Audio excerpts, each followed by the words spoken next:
Hello friends, welcome to my TET class.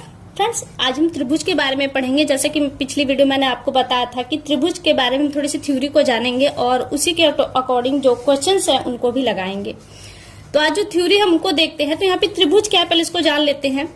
त्रिभुज है तीन रेखाओं से बनी एक सरल बंद आकृति होती है, यानी कि तीन रेखाएं होंगी और उन आकृतियों को इन रेखाओं को कुछ इस तरीके से रखा जाएगा कि जो एक आकृति बनेगी वो पूरी तरह से बंद होगी और ये क्या कहलाएगी आपकी त्रिभुज। इसमें तीन शीर्ष होते हैं, जैसा कि आप देख रहे हैं जो कोने जहां पे दो भुजाएं आपस में मिलती हैं ये शीर्ष होते हैं।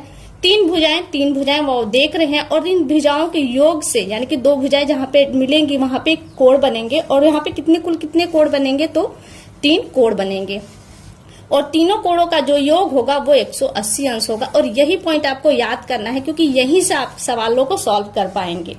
अब त्रिभुज होते कितने प्रकार के इसे भी देख लेते हैं। तो त्रिभुज को हम दो भागों में पहले बांट देंगे। कौन कौन से भाग हैं?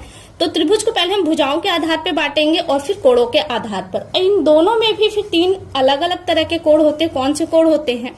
तो पहला हम भुजाओं के आधार पर समझेंगे, जिनमें हम देखेंगे समबाहु त्रिभुज होता है, समद्विबाहु त्रिभुज और विषमबाहु त्रिभुज। यहाँ से हम अगर पहले देखें तो समबाहु त्रिभुज को देख लेते हैं। समबाहु त्रिभुज सममिस होता है समान, यानी कि बराबर। बाहुमिस रेखाएं कह सकते हैं या फिर भुजाएं। जिस त्रिभुज की तीनों भुजाएं बराबर होती हैं वो क्या कहलाती हैं? आपकी समबाहु त्रिभुज। यानी कि अगर हम इसको चित्र के थ्रू बनाए, देखिए मैं यहाँ से पेंसिल का यूज कर रही हूँ, डीप प्रकार वगैरह का प्रयोग नहीं कर रही, तो ऐसे में चित्र थोड़ा आड़ा तिरछा होगा तो आप केवल समझिएगा यहाँ पे। तो यह जो समबाहु त्रिभुज है जिसमें तीनों भुजाएं आपकी बराबर होंगी और तीनों भुजाएं बराबर है तो कोण के लिए मैं आपको बता दूं कि यहाँ पे तीनों कोण भी आपके बराबर ही होंगे और इसके जो तीनों कोण बनेंगे वो 60 अंश के ही बनेंगे, यानी कि 60 का ये, 60 का ये, 60 का ये। अब आ जाता है समद्विबाहु।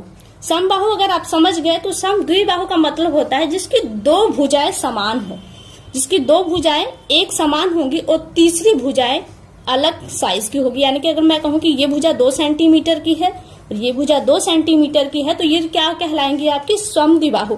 और ये 2 की है, ये 2 की, तो ये जायज सी बात है, ये थोड़ी अलग साइज की भुजा होगी, तो ये क्या कहलाएगी? आपकी समबाहु त्रिभुज। अगला आ जाता है आपका तीसरा विषमबाहु त्रिभुज। विषम, जिसमें जो तीनों भुजाएं हैं वो अलग अलग होगी, विषम होगी, समान ना होके अलग अलग होंगी, वो आपकी क्या कहलाएगी? विषमबाहु त्रिभुज। देखिए यहाँ पे ये अलग साइज की है, ये अलग साइज की, और इसे हम मिला दे तो ये एक अलग साइज की भुजाएं बनेगी। अब यहाँ पे हम कह सकते हैं कि विषमबाहु त्रिभुज में आपका एक वृहत कोण बनेगा यहाँ पे और समद्विबाहु में आपको एक समकोण मिलेगा। थोड़ा सा इसको हम यहाँ पे जब कोण के अकॉर्डिंग समझेंगे तो समझ में आएगा।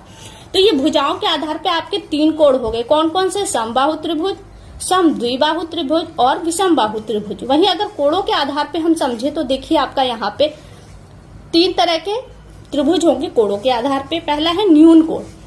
न्यून कोण जिसमें तीनों भुजाएं आपकी इस कंडीशन से जुड़ेंगी कि वहां पे जो तीनों कोण बनेंगे वो न्यून कोण बनेंगे। जैसा कि इस चित्र में आप देख रहे हैं सेम वैसा ही चित्र यहाँ पर बनेगा और यहाँ पे जो आपके कोण बनेंगे वो न्यून कोण हो गए। न्यून कोण मतलब 90 अंश से छोटा। अब आ जाता है दूसरा समकोण। यहाँ पे एक कोण, आपके त्रिभुज में तीन कोण बने जहां पे आपका एक कोण समकोण बनेगा, यानी कि आप ऐसे इस तरह से जो आपको सिंबल दिखाया जाता है वो ये दिखाता है कि ये कोण कितने अंश का है? 90 अंश का। समकोण कितने अंश का होता है? 90 अंश का। तो ये आपका एक बनेगा समकोण त्रिभुज।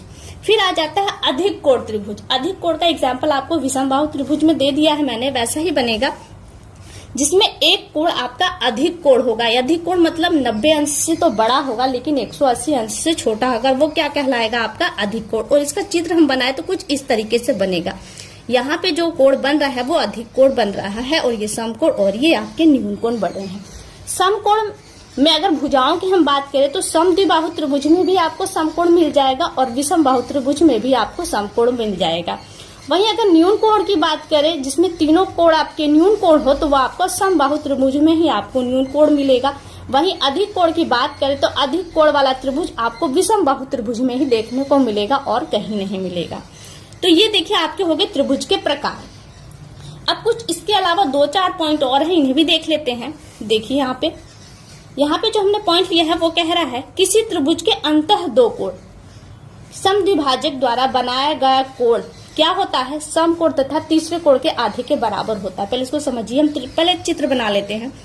ये हमने बना लिया और ये बनाया है हमने समबाहु त्रिभुज, यानी कि जिसमें तीनों भुजाएं बराबर होती हैं। ये बराबर का सिंबल हमने बना दिया। कह रहा है कि किसी त्रिभुज के अंतः दो कोण, अंतः मींस अंदर दो कोण हम लेंगे। त्रिभुज में कितने कोण हैं? 3, एक ये है, एक ये है, एक ये। हमने समबाहु त्रिभुज लिया तो जाहिर सी बात है इसके अंतः कोण कितने कितने अंश के होंगे? 60 अंश के इसके तीनों कोण होंगे। कह रहा है कि जो अंतः के दो कोण हैं उनको समद्विभाजक यानी कि समान दो भागों में हम बांट दिए, यानी कि इस कोण को समान दो भागों में काट दे, इसको भी। तो काटते हुए ऐसे हम रेखा बढ़ा ले तो हमको एक ऐसा त्रिभुज यहाँ पे मिलेगा। थोड़ा सा टेढ़ा हो रहा है, आप समझिएगा बस केवल यहाँ पे। अब देखिए हमने इसको बांट दिया, इसको बांट दिया, तो यहाँ पे बचा कितना अंश? 30। यहाँ पे कितना बचा? 30 अंश। और ये अब बात कह रहा है इस कोण की, ये कोण बराबर क्या होगा? समकोण यानी कि 90 अंश तथा तीसरा कोण यहाँ पे कौन है? इन दोनों को तो हमने बांट दिया, बचा था ये हमारा तीसरा कोण है। ये कितने अंश का है? 60 अंश का है। कह रहा है समकोण तथा तीसरे कोण के आधे का मतलब कर देंगे तो क्या आएगा? 90 प्लस 30 बराबर कर देंगे तो आ जाएगा 120। तो ये 90 प्लस 30 के बराबर होगा, यानी 120 अंश के बराबर होगा। अब इसे हम क्लीन कर देते हैं। जब हमारा ये कोण 30 अंश का है, ये 30 अंश का है और हमें ये कितने का मिला है? 120 अंश। टोटल ये एक त्रिभुज बन रहा है और त्रिभुज के तीनों कोणों का योग कितना होना चाहिए? 180 अंश। इसे ऐड कर दीजिए। अगर आपका 180 अंश आ रहा है तो ये थ्योरी आपकी सही है।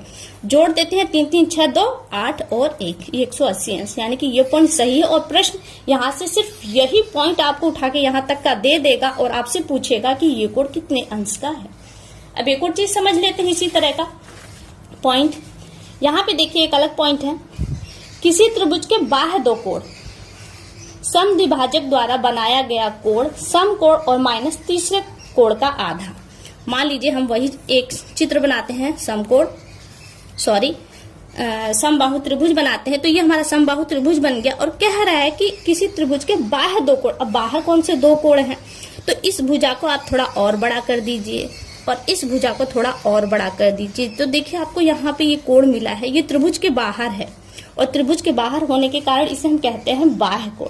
कह रहा है कि बाह्य कोणों के समद्विभाजक। अब इस बाह्य कोण को हम काट दे ऐसे, और काटते हुए जो रेखा हम बढ़ाएंगे वो कहीं ना कहीं तो आपस में मिलेंगी। तो ये यहाँ मिल गई। तो कह रहा है कि ये कोण कितने अंश का होगा? तो समकोण यानी कि 90 अंश। तीसरा कोण, दो कोण तो यहाँ पे है, इसके अपोजिट तीसरा कोण कौन सा है? ये वाला है आपका, ये वाला। तो ये भी कितने का हम जानते हैं कि ये समबाहु त्रिभुज है, तो यहाँ पे 60 अंश का ही कोण होगा। ये भी 60 और ये भी 60, तो 60 का आधा करेंगे तो क्या हो जाएगा? 30। तो कह रहा है कि समकोण में से हम तीसरे कोण का आधा घटा दे तो हमें ये कोण का मान मिल जाएगा। तो घटा दे तो आएगा हमारा 60 और ये कितने अंश का है? 60। अगर समझें हम नॉर्मली पॉइंट के अकॉर्डिंग, तो यहाँ पे देखिए अगर त्रिभुज का ये कोण 60 अंश का है तो ये टोटल कोण कितने अंश का बचा? 120 अंश का, क्योंकि एक पॉइंट पर 180 अंश का कोण बन रहा है और एक कोण हमें पता है 60 अंश, तो बचा 120 अंश। 120 अंश का अगर हम आधा करते हैं तो ये कितने का हो जाएगा? 60। ये 60, तो जाहिर सी बात है ये 60 है, ये 60, तो ये भी 60 होगा। तो अपने आप में ये पॉइंट भी आपके लिए एक क्वेश्चन बन गया। तो यहाँ से लेके यहाँ तक ये एक प्रश्न के रूप में रहेगा और आपसे आंसर पूछा जाए।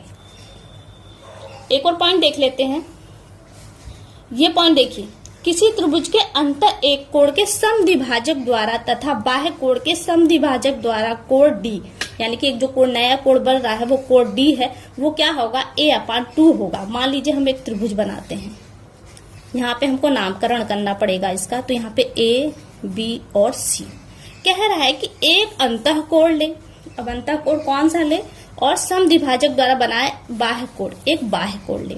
मान लीजिए हमने एक ये अंतः कोण लीजिए। अब बाहर का कोण कौन सा ले? इसके सामने की जो भुजा है, ये इस भुजा को हम बढ़ा देंगे तो यहाँ इसी के समानांतर एक ये कोण आपको दिखाई देगा। ये समान कोण नहीं है, ये नहीं कि अगर ये 60 अंश का तो ये भी 160 अंश का, ये गलत हो जाएगा। तो ये कितने अंश का होगा?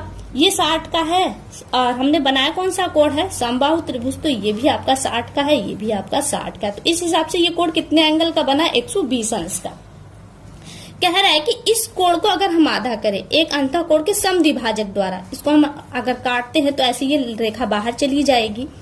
फिर एक बाह्य कोण के समद्विभाजक द्वारा अब इस कोण को हम ऐसे काट दे तो ये रेखाएं कहीं ना कहीं मिलेंगी। कहाँ मिलेंगी? यहाँ पे। इस कोण का क्या नाम दे दिया? डी।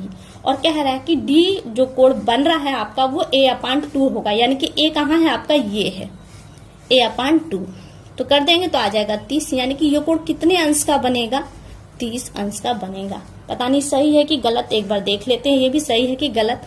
ये 30 अंश का है, हमने यहाँ पे लिख लिया 30 अंश, क्योंकि ये भी देखिए एक क्या है आपका, त्रिभुज है।